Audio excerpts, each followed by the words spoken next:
Giridharan, this is Ramya. Now we are going to present here about artificial intelligence in agriculture.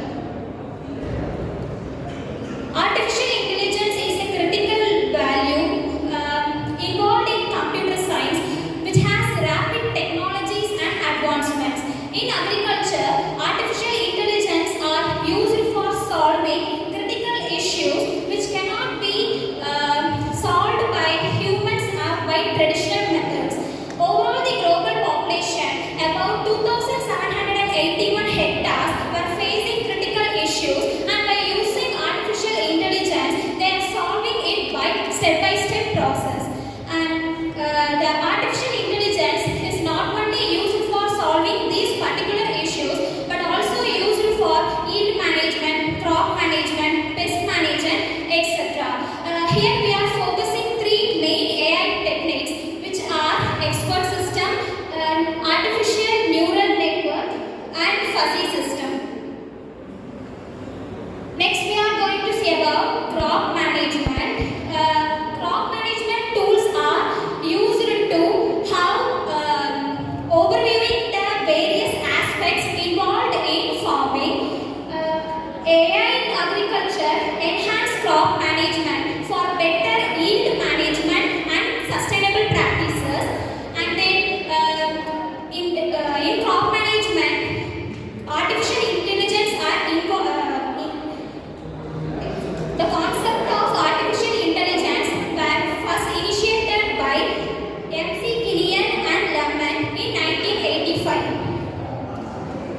And then pest management.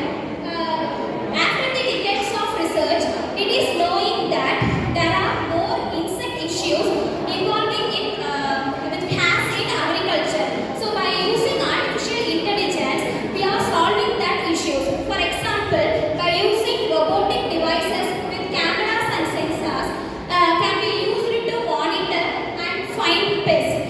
And then GAUS and others adopted an object-oriented program approach in developing tea pests, and they are using a technique called expert system for the tea pest management.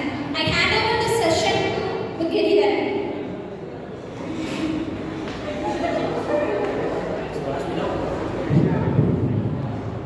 If there is a process, there might be some challenges. So in this AI in agriculture, there are four challenges, namely response time and accuracy, implementation management, high data cost.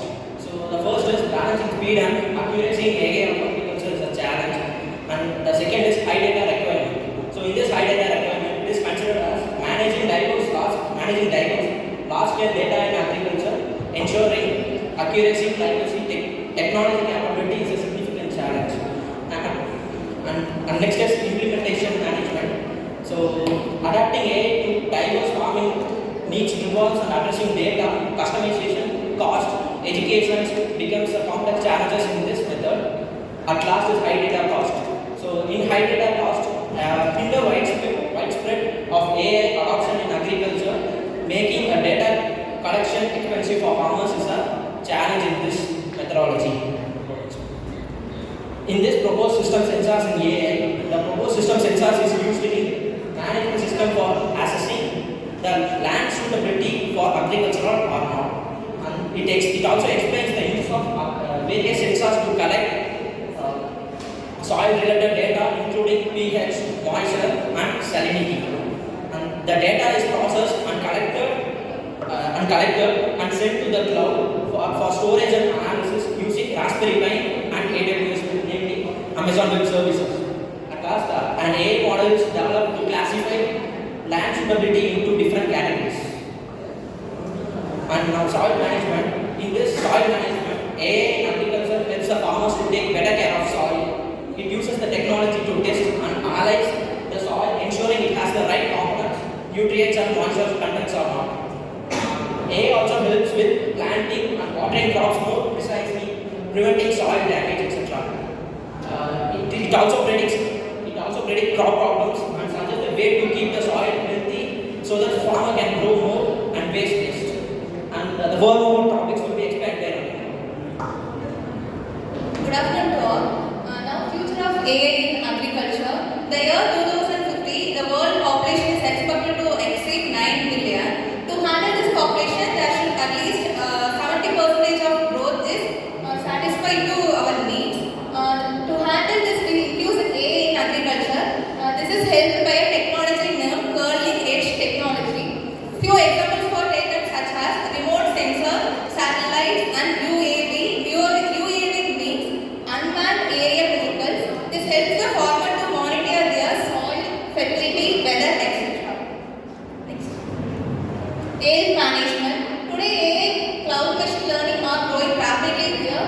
that helps developing agriculture in an effective manner.